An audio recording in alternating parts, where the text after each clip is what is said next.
오늘도 열심히 달립니다. 여의도 정치발전소. 험한 정국 장씨 두 사람이 다리가 되어 한국 정치를 이롭게 하겠습니다. 정치발전소 장앤장.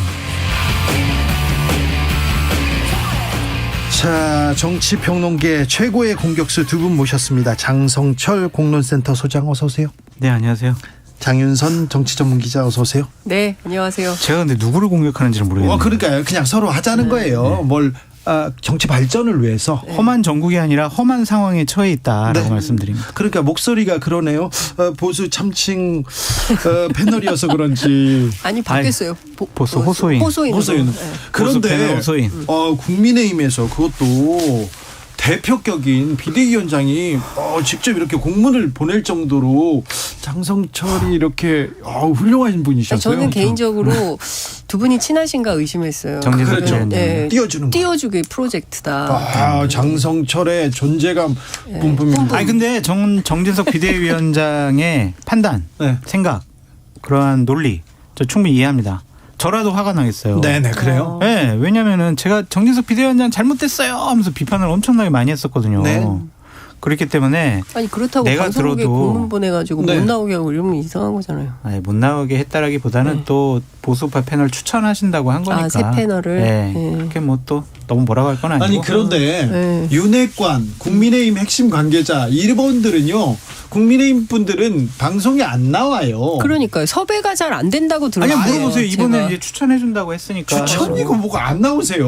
네. 그래놓고 이렇게 민주당 분하고 민주당하고 국민의힘하고 이렇게 우리가 이렇게 균형을 맞춰야 되지 않습니까? 그래서 보수에서 나오거나 또 이준석 전 대표나 아니면 이준석 대표 측에서 윤석열 대통령이나 국민의힘을 비판하던 사람들, 그분들도 보수당 사람들이잖아요. 근데 그분들 얘기 나오는 건 못 듣겠다고 얘기하시면 우리 입맛에 맞는 사람만 쓸 거야 이렇게 얘기하는 것처럼 들리잖아요. 근데 제가 이제 저런 공문을 받고 방송을 계속 다녀봤는데 네. 방송국 관계자분들이 거기에 대해서 썩 그 공문에 대해서 네. 호의적으로 생각을 하거나 긍정적으로 생각하지 않으시더라고요. 웃기죠 좀. 네, 그러니까 제가 그 표현 쓰고 싶었는데 네. 그 표현 제가 쓸 수가 없었고, 저는 이게 괜히 국민의힘의 이미지에만 좀 안 좋은 영향을 끼치지 않았을까. 네. 오히려 전 걱정이 되고요. 네. 저는 뭐 어차피 방송국에서 부르지 않고 시청자나 뭐 애청자분들, 청취자분들이 네. 장성철 얘기 더 이상 들을 게 없어. 그럼 뭐 자연스럽게 저 퇴출을 당하겠죠. 그럼요. 네. 그럼요. 근데 제가 내일을 양심상 모르는 상황이에요. 저희는 사실. 양심상 솔직히 옳지 않은 거를 잘못한 거를 잘했다고 할 수는 없잖아요. 옹호하거나 제가 방어하고 싶은 생각은 전혀 없어요. 조성빈님께서 장성철 소장님 오히려 좋은 거 아닙니까? 정치하셔야겠어요. 정치는 안 해요. 맞으면 맞을수록 크잖아요. 정치권에 계셨잖아요. 아니 근데 옛날에 너무 아픔을 많이 당해서. 아니 근데 사실 우리 국민들이 바이든이라 들었는데 홍시 맛에서 홍시 맛이 나서 홍시라고 했는데 그 얘기를 하지 말라 그러면 난리면이라고 규정하고 오늘부터는 난리면이야라고 홍보하라는 거잖아요. 그런 사람들만 출연시켜라. 그런 사람들이 진정한 여당 패널이다라고 하면 전 세계인이 다 웃죠. 근데 그런 방식으로까지 당을 이게 퇴행시켜야 될 만큼 그렇게 윤심이 급한 건가? 저는 그건 아니지 저는 않나. 이제 김의겸 대변인 아니면은 이재명 당대표 민주당에 대해서 아이템 잡아서 비판하라고 그러면 정말 보수 패널로서 정말 열심히 잘할 수 있습니다. 네, 잘하시잖아요. 네, 근데 이제 또 윤석열 대통령이라든지 네. 국민의힘 이러한 모습들에 대해서 자, 장성철 소장의 특기로 가겠습니다. 그렇다면 이명박 전 대통령 특별사면에 대해서 오늘 특별사면이 있었는데 김기춘, 우병우도 복권됐습니다. 그리고 국정농단, 그리고 댓글 공작 이런 분들 거의 대부분 복권됐습니다. 어찌 보셨습니까, 장성철 소장? 제가 보수 패널로서 한번 입장을 견지해서 말씀을 드리면 결자이지 차원에서 윤석열 대통령께서 큰 결심 잘하신 거 아니냐라는 좀 생각이 듭니다. 그런데요. 네, 그런데 참 그렇게 얘기하기가 양심상 좀 맞지가 않은 것 같고요. 저는 정치인 사면은 안 해야 된다고 말씀드리고 싶어요. 가급적 최소화, 웬만하면 안 해야. 왜냐면요, 정치인들은 국민이 부여한 권력을 갖고 범죄 행위를 저지르잖아요. 그리고 자신들의 치부를 위해서 네. 이러면 돈을 받거나 아니면 네. 사적 이익을 취하기 위해서 권력을 이용을 하잖아요. 네. 이거는 일반 국민들의 범죄 행위보다 훨씬 더 잘못됐고 네. 엄격하게 처리돼야 한다라는 생각을 갖고 있습니다. 이런 얘기를요. 네. 거의 똑같은 얘기를요. 누가 해요? 윤석열 검사가 했어요. 아, 옛날에요? 검사 시절에. 그럼요. 절대 이거는 무슨 사면권은 이건 뭐 예수나 신이 아닌데 사면권을 주는 것 자체가 이게 법률상 맞지 않고 얘기하고 거의 비슷한 얘기를 했는데 정치인으로서는 좀 달라진 것 같습니다. 장윤선 기자님. 예, 정치인 그러니까 그때 달라요라는 식으로 바꿔서는 안 되죠. 그러니까 이 최소한의 일관성도 없는 것이고요. 본인이 그토록 주장했던 공정과 상식에도 안 맞는 것이고요. 말씀하신 대로 전부 비리예요. 뭐 딸 특혜 채용 사건, 뭐 뇌물, 정치자금법 위반 이게 입에 올리기도 면구스러운 수준의 범죄 행위입니다. 그런데 공직 권력 얘기했는데 네. 군, 국정원 이런 데는 정치 관여하면 안 되지 않습니까? 안 되잖아요. 그리고 뭐 국정원 동원해가지고 댓글 조작 사건 뭐 이런 사람들 다 풀어주고 문제 없다고 하면 처음에 검사 윤석열의 판단과 대통령이 된 다음에 갑자기 이걸로 국민통합 한다고 그러는데 이게 국민통합이 됩니까? 이 사람 이 위중한 범죄자들 풀어주지 말라고 지난 2016년 겨울, 가을부터 해서 2017년 봄까지 무려 5달 동안 국민들이 촛불 들어서 촛불혁명을 했던 겁니다. 그 유명한 적폐청산이 그런 거 아니겠어요? 근데 싹 다 풀어주면 저는 벌써부터 결자해지가 아니라 이 사람들 나와서 무슨 일을 할지 저는 너무 걱정이 돼요. 결자해지라고 했는데 국민통합이라고 했는데 국민통합 왜요? 이해가 안 돼요. 이건 뭐예요? 아니, 국민통합 이걸로 되겠어요. 그냥 나를 지지해줬고 나의 정치적인 기반인 그런 진영에 있는 사람들을 사면을 해줌으로써 대선 때 도움받았던 건 어느 정도 은혜 갚는 차원이 아닐까라는 좀 생각이 들고요. 아니 이분들 그러니까 그것도 웃기는 거예요. 그리고 뭐라 그러냐면 뭐 국가 발전에 기여할 기회를 부여하겠다. 다 원래 원론적으로 그래요.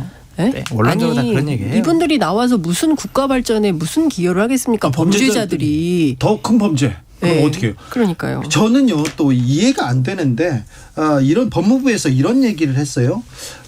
잘못된 관행으로 직무상 불법 행위에 이르렀다 이렇게 얘기했는데 한동훈의 법무부에서 이렇게 얘기했는데 그러면은 이분들이 잘못한 것을 잘못된 관행으로 이렇게 몰아가는 것도 개인적인 잘못이 아니라 안 되는 관행이 거죠. 잘못이었다. 아니 그럼 관행적으로 댓글 조작하고 뭐 이런 거 뇌물 받고 관행적으로 이렇게 다 했다는 거예요? 말도 안 되는 얘기를 하고 있는 것이죠. 그러니까 저는 예전에 국민들을 상대했던 방식 60년대 70년대 인식에 사로잡혀 있는 것이 아닌가.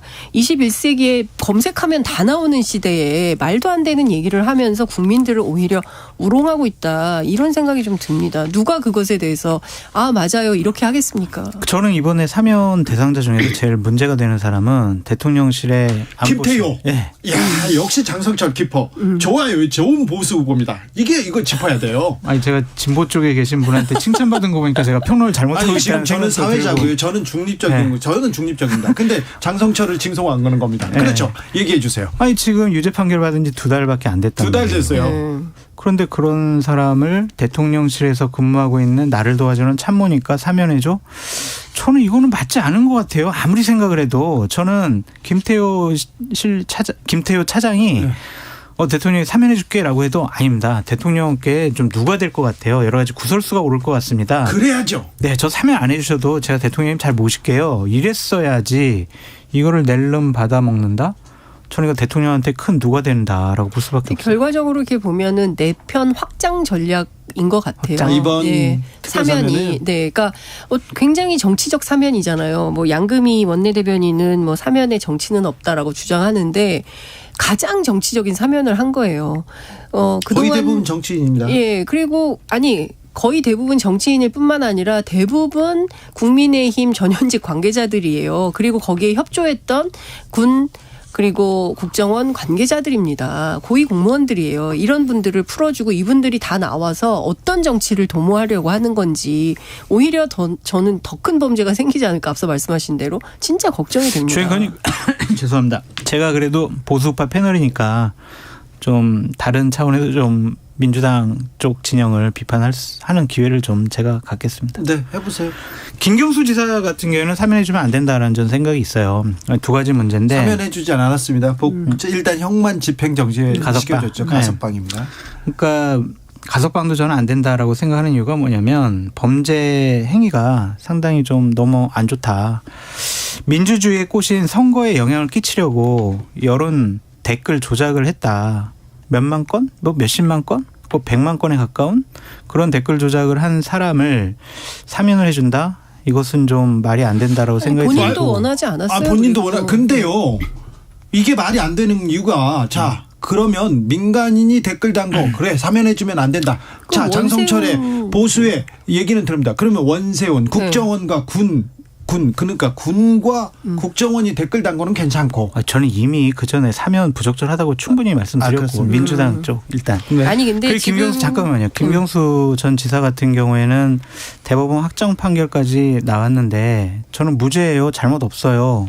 이런 식으로 대한민국 사법 시스템에 근본적으로 부정하는 행위를 하는 것 그런 사람을 왜 가석방을 해줍니까? 이것은 끼워 맞추기식이 아니냐 비판하지 않을 수가 없고요. 윤석열 대통령에 대한 비판이네요. 끼워 맞추기식으로 균형을 하다 보니까 또 그렇게 되네.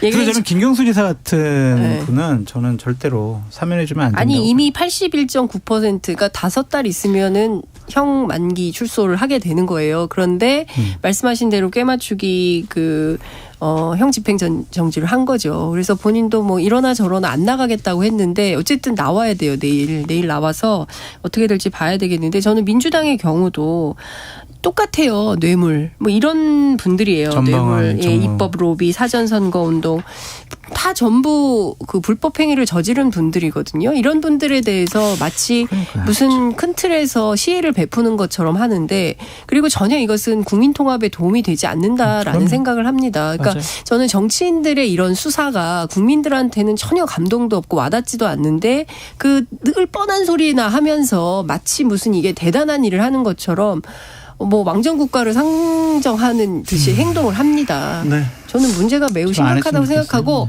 개헌을 하게 되면 사면권 폐지해야 된다고 생각합니다. 옳으신 말씀이에요. 네. 제가 검사 윤석열 검사한테 들을 때 거의 이런 얘기를 들었어요. 아니 도둑놈 풀어주면 나와서 더 도둑질하지. 그 사람들이 기여를 하냐? 무슨 통합을 하냐? 그 얘기가 윤석열 검사의 얘기였는데. 아니 국가 발전에 기여하는 기회를 제공한다고. 대통령이 되셔서 넓고 크고 깊게 보니까 갑자기 게 좋을 것 같다라고 이렇게 바뀌었어요. 검사 때 이 사면권에 대한 얘기는 들었는데 그 이후에는. 근데 제가 굉장히 궁금했거든요. 네. 윤석열 대통령이 뭐라고 얘기를 할지. 없어요. 그냥 정부 입장만 나왔을 뿐입니다. 네. 대통령 입장 안 나왔어요. 이번 사면에 대한 윤석열 대통령의 입장이 뭔지 기자들한테 분명히 설명해야 됩니다. 이거 안 하고 넘어간다? 대단히 비겁한 겁니다. 자, 그런데 친이계 의원들이 지금 윤핵관들 그리고 윤석열 정권의 핵심이잖아요. 네, 그렇죠. 그분들은 뭐 친이계 이명박 전 대통령이 이제 사면됨으로써 정치적으로 좀 구심점이 된다던가 누가요? 역할을 이명박 전 대통령이요? 아예 안 되죠. 친이계 뭐 결집한다든가 그런 거 안 되죠. 아니 그러니까 정치인이 구심점이 되려면은 두 가지 전제 조건이 필요해요.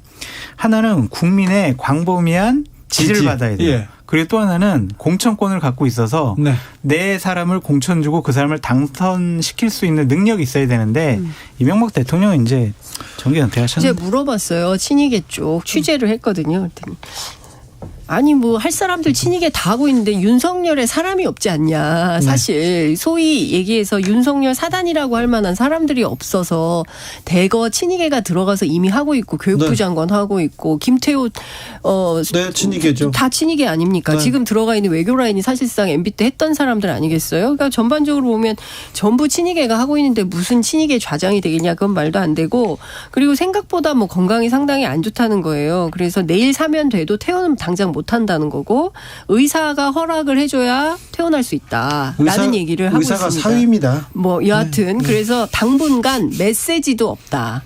메시지도 안 낼 거다. 퇴원하고 집에 가서 메시지 낼 거다. 이렇게 얘기를 강조를 하고 있고요. 본인은 하루빨리 집으로 가고 싶어 한대요. 아니 집에 계속 계셨어요. 얼마 전에 병원 다시 가셨어요. 병원에 간 거예요. 집에 계속 계시다가 그런데요. 윤석열 대통령도 좀 간과하고 있는 게 이명박 대통령의 재산을 엄청나게 많이 찾아주셨거든요. 다스를 비롯해서. 그래서 다스 재산만 해도 지금 수조 원에 이렇게 이를 정도로 평가받거든요.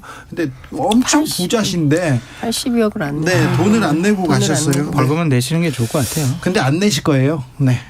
그분 뭐 꼼꼼한 성격은 아시잖아요. 내셨으면 좋겠습니다. 자, 자연스럽게 장성철 소장의 전문 분야인 국민의힘으로 가보겠습니다. 이재명 당대표 얘기 안 해요? 조금 이따 갈게요. 조금 이따 가는데 네. 자, 김기현 국민의힘 의원 네. 전당대회 출마 선언했는데 네. 뭐 관심이요. 네. 어쨌거나 뭐 나경원 전 의원한테 좀 쏠리는 것 같아요. 나경원 전 의원은 출마하지 못할 가능성이 높다라고 어제 어떤 분이 좀 저에게 전달을 해주더라고요. 그래도 나경원 전 의원이 눈앞에 있는 가능성이 큰 떡을 놓을 사람이 아닌데요. 그러니까 이제 이렇다는 거죠. 그 저출산 고령위 위원장, 부위원장 네. 그 자리 같은 경우에는 국무회의에서 네. 의결을 해가지고 네. 대통령이 임명장을 준 자리라는 거예요. 그렇죠.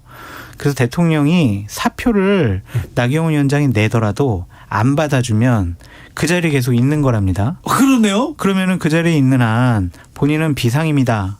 라고 비상근이다라고 얘기를 하지만 어떤 당에 전당대회에 출마할 수 있는 자격이 안 될 거다. 그래서 결국에는 못 날 거다.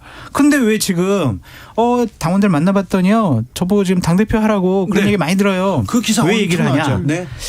본인도 안 나가고 못 나갈 줄 아는데 저렇게 계속 얘기를 해야 공천에 영향력을 가질 수가 있고 차기 당대표가 될 유력한 사람이 자신에게 연대를 제의하면 지분을 챙길 수가 있다라는 분석도 있습니다. 이미 김기현 의원이 얘기했잖아요. 네. 나경원 의원까지 포괄해서 김장은 이미 끝났고 김장나. 예, 그래 김장나 연대가 되는 거죠. 그래서 근데 사실 이 얘기는 정치권에 계속 있었어요. 나경원 김기현 두 사람 간에 한 명으로 친윤계 후보가 단일화될 거다. 그런데 갑자기 권성동 의원이 출마하겠다고 나서고 이러면서 질서 정리가 안 되고 그러면 다 출마해서 이기는 사람 우리 편 뭐 이렇게 되는 거야 라는 얘기까지 나왔었던 겁니다. 그런데 나경원 전 의원이 지금 당에 또 국민적 뭐 지지를 좀 받고 있다고 봐야죠. 당권 그렇죠. 주자님이. 높죠. 그런데 그 높은 지지율 앞서서 달리는 그 지위를 포기한다고요? 이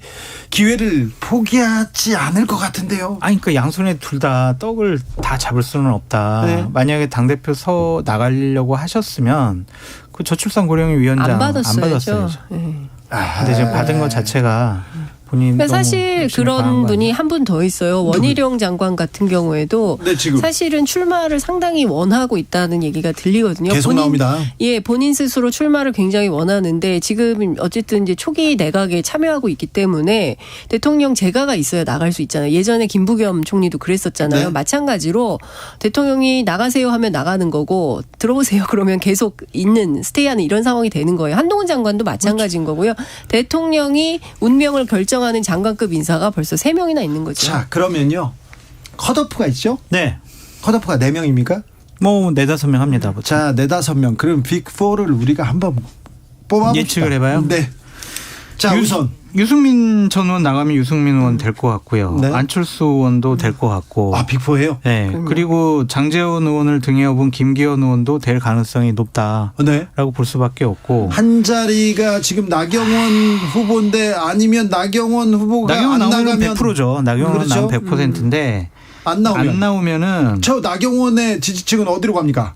그러니까 그게 이제 여러 가지 나눌 수 있을 것 같아요. 나경원 대표 지지는. 그래서 권성동, 윤핵관 또 권성동 의원 네. 또 윤핵관이죠. 네. 권성동 의원한테 갈 수도 있고 또 이제 다코스가 네. 강신업 변호사도 그렇죠. 다코스로 봐야 될 것 같다. 황교안 전 대표는요? 황교안 대표는 저번에도 당대표 나가셨는데 네. 되게 미미한 득표율로 컷오프 당하셨잖아요. 그래도 아스팔트에 있는 분들한테 지지를 받고 있으니까. 꽤 많이 나오고 있죠. 그런 분들의 지지를 네. 아마 이제 강신업 변호사가 흡수할 가능성이 있어요. 왜냐하면 정광훈 목사가 네. 강신업 변호사 밀어줄게 그러면은 네.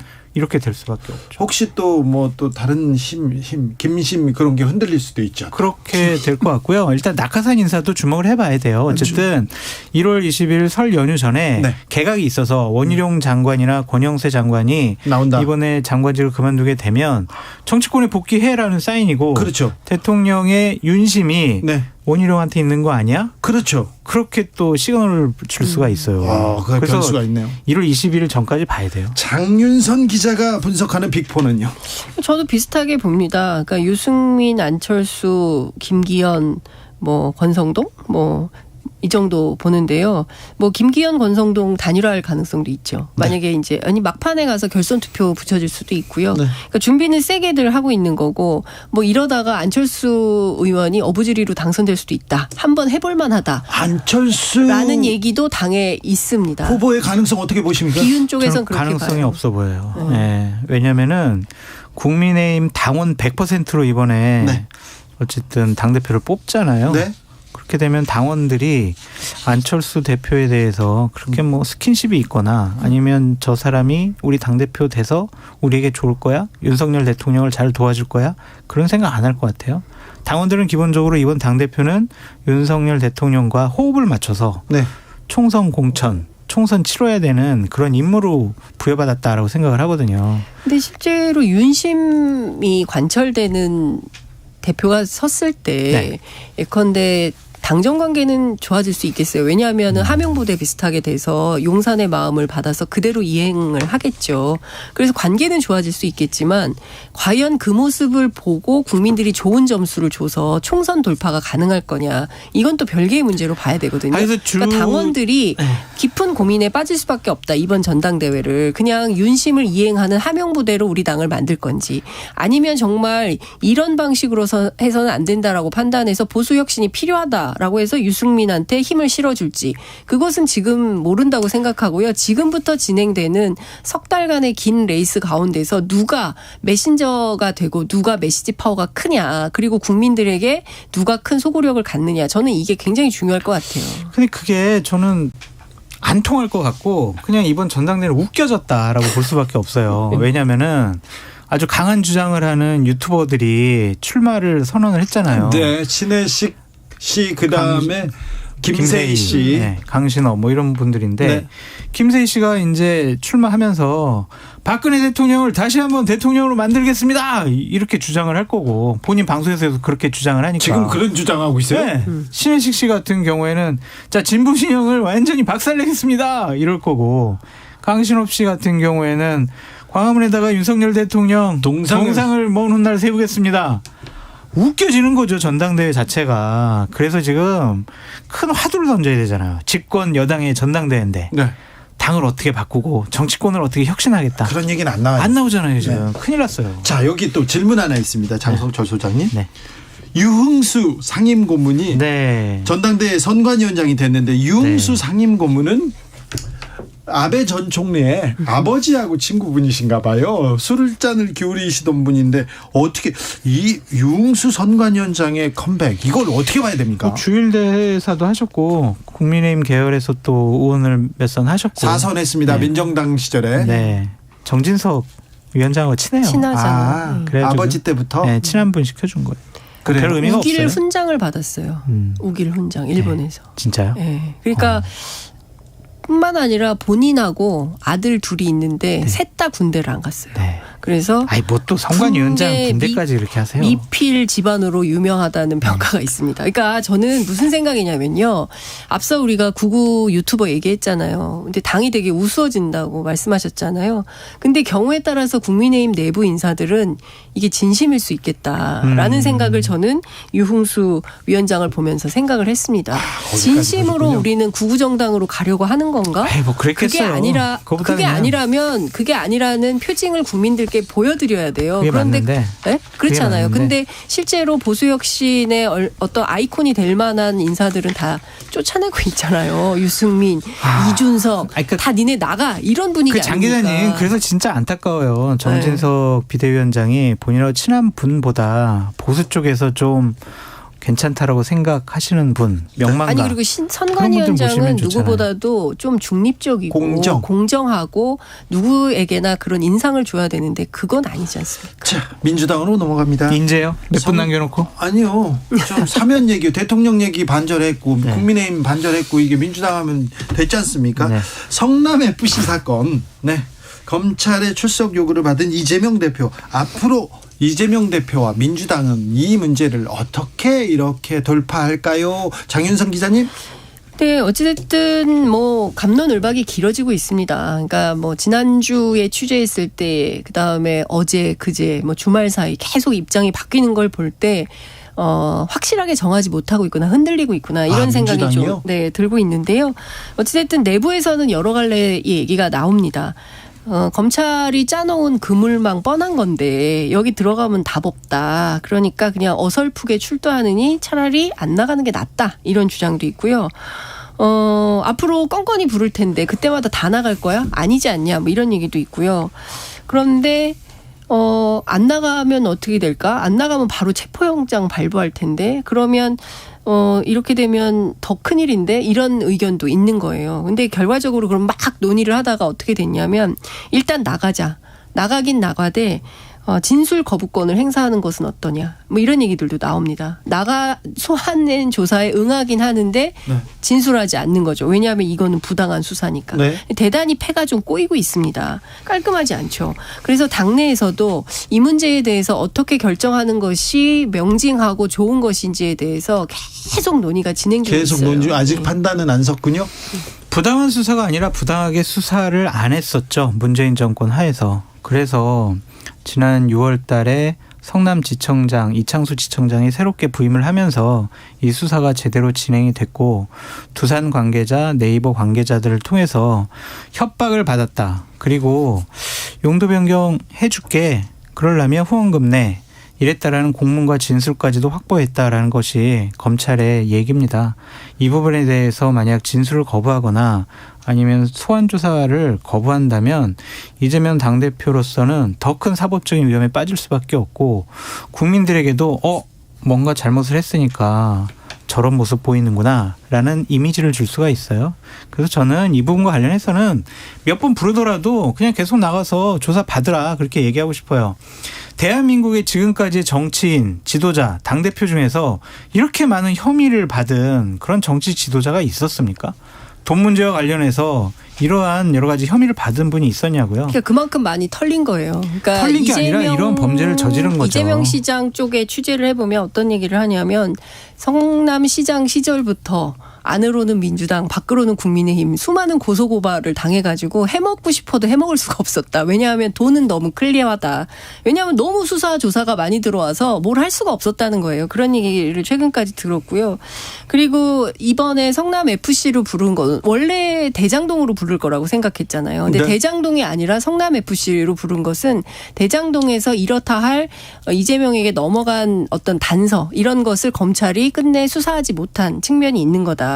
그리고 이 부분에 성남FC 같은 경우에도 정치적 이득이 유죄냐 무죄냐 이거를 법정에서 좀 가려볼 필요가 있는데 무슨 이득을 굉장히 많이 본 것처럼 얘기를 하는데 실제로 경남FC 건도 이렇게 알아보면 다 현안이 있는 기업들이 많이 있다는 거예요. 그래서 경남 그 대가를 줬어요. 그래서 그런 게 있어요. 경남은행, 넥센 농협은행, 두산중공업 등등 경남FC 그러니까 같은 경우도 너 후원금 내면은 해줄게라고 해가지고 실질적으로 실제 두산중공업 같은 경우에는 창원시의 태양광 발전단지 공사를 유치하도록 해줬다든가 넥슨 같은 경우에는 시장이요? 예, 창녕에 대규모 넥센 공장을 신설하게 해줬다든가 도지사가 이런 식의 광고 현안이 있다는 거예요. 그러니까 예컨대 그렇게 하면 저 홍준표 대표한테 그러니까 이런 얘기들이 나오는 거예요. 그러니까 현안이 없는 기업은 없다라는 얘기가 민주당 쪽에서 나오고 있는 겁니다. 검찰이 출석 요구서를 이렇게 발송하자 민주당에서는 이재명 수사검사 이름과 사진을 공개했습니다. 이 부분은 어떻게 보셨습니까? 장윤선 기자님. 그러니까 제가 이제 그 민주당 법률위원회 위원장을 맡고 계신 공동위원장인데요. 과거에 검사 출신이에요. 양분한 양분한 검사 이제 얘기를 좀 들어봤는데 옛날에 검찰에서 큰 사건 수사하면 다 검사 신상 공개를 했다는 거예요. 그리고 그때는 그게 영광이었다는 겁니다. 본인도 그런 적이 있었대요. 네. 다 알렸다는 거예요. 근데 이제 와서 이거를 뭐 좌표 찍기다라고 한동훈 장관이 비판하는 것은 이 자체에 대해서 떳떳하지 못한 거 아니냐. 검사들이 제대로 수사를 하거나 이것이 역사에 남았을 때 정말 영광스러운 기록으로 남을 수 없다고 판단하기 때문에 이것을 자꾸 좌표찍기다 이런 식으로 비판하는 거 아니냐 이런 얘기를 하고 있습니다. 이상민 민주당 의원의 의견에 저는 100% 동의를 하고 그분의 말씀을 불러드리겠습니다.